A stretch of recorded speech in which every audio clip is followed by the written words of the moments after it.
my name is Eowyn Stojanowski. I'm a senior undergraduate anthropology major at Northern Arizona University, and today I will be presenting on and discussing a burial excavated from the site of Huaca La Trata, and what this says about Guyana's mortuary practice as a whole. For some background information, the site of Huaca La Trata is located along the La Leche River Valley on the north coast of Peru. This is an extremely fertile valley in a very arid region, and it's been occupied for thousands of years by many different civilizations, such as the Moche, Sican, and in this case, the Gainazo. We analyze this individual through embodiment theory, which states that the lived experiences of an individual are represented in the body.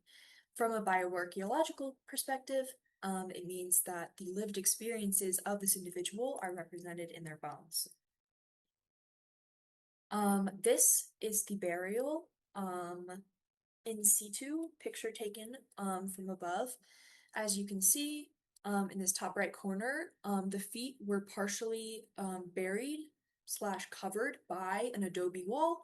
The head was facing north, and there's several interesting facets to look at when you're first glimpsing this burial.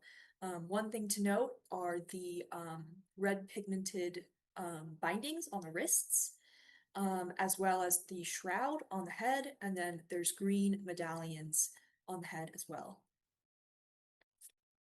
For our methods of analysis, we used age estimation, we did an assessment of pathology, and then we used portable XRF scanning and 3D models to provide additional context for our analysis. Age estimation was done using dry bone measurements, stages of fusion, and tooth development.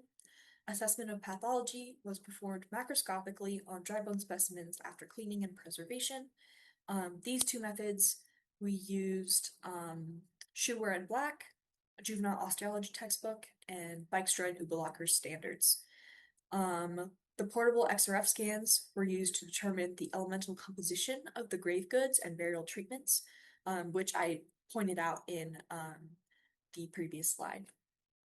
And then the 3D models were helpful, mostly due to the fact that excavation of this individual was completed in 2024, the summer of 2024, and then the official analysis was completed in summer of 2025.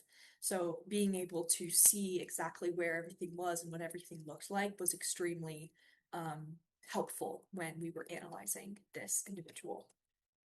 This is an up-close, zoomed-in photograph of the 3D model of this individual. And I'll be referring back to this when discussing the different facets of this individual's context. Age was determined to be 2 years old, plus or minus 6 months at the time of their death. Their head was wrapped, and their wrists were bound in red pigmented cloth. Copper medallions had been placed over the eyes, while a copper nose ornament was found near the mouth. If we go back, we can get a closer look at this shroud that's slightly red pigmented. And then we can see these two objects right here are copper medallions, and then this is the copper nose ornament that was found in the mouth. XRF scans of the red pigment on the cloth contained mercury, which points our analysis of this pigment towards cinnabar. This is a common material used for making this red pigment in this region. Usually it's either cinnabar or hematite. The copper medallions were revealed to contain arsenic, which is also not unusual for the copper in this region. The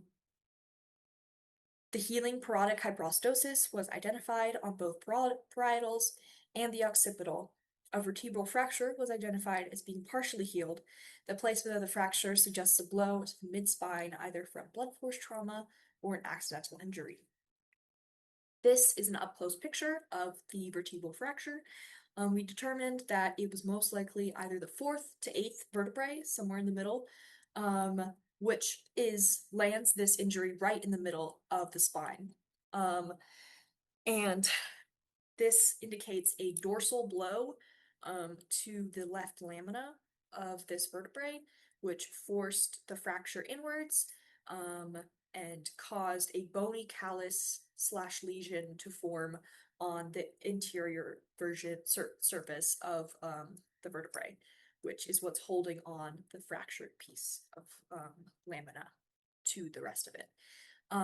The bony callus indicates that there was healing that took place, which means there was a gap of time between this injury and the death of the individual.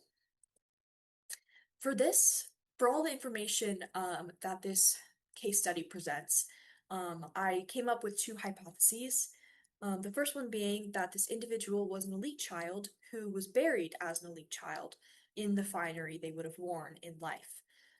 The second hypothesis is that if this individual was a non-elite child who was dressed in finery and sacrificed as a retainer to a part of a larger burial complex. My discussion and analysis of these two hypotheses is what's going to take up the rest of this presentation, starting with the discussion of trauma and pathology, which depict a complex story of resilience in a life that's cut short. The partially healed nature of the parotid hyperostosis and the vertebral fracture indicate that there was a significant gap of time between this pathology and trauma happened, and the death of this individual, meaning that these were most likely not the cause of death for this person. Child burials of the region usually do not contain grave goods and adornment unless they were a part of a larger grave system. Non-elite children in the lower North Coast region are rarely given individual burials as well, especially with this amount of adornment. And the few existing primary burials of subadults tend to be older in age, from 7 to 12. So this individual being 2 years old is extremely rare to have this amount of finery buried with them. This burial represents a new facet of complexity within this region due to its divergence from the norm. To determine whether this burial is an elite juvenile burial or a part of a larger burial complex, more excavation and analysis of the site must be conducted. This child's life was ultimately written in their bones. The context of the burial signifies an acknowledgement of personhood and social value on a different level from other juvenile burials in the region. This discovery highlights ancient beliefs surrounding mortuary treatment in this early northern Ganazo polity. These are my sources. Thank you so much.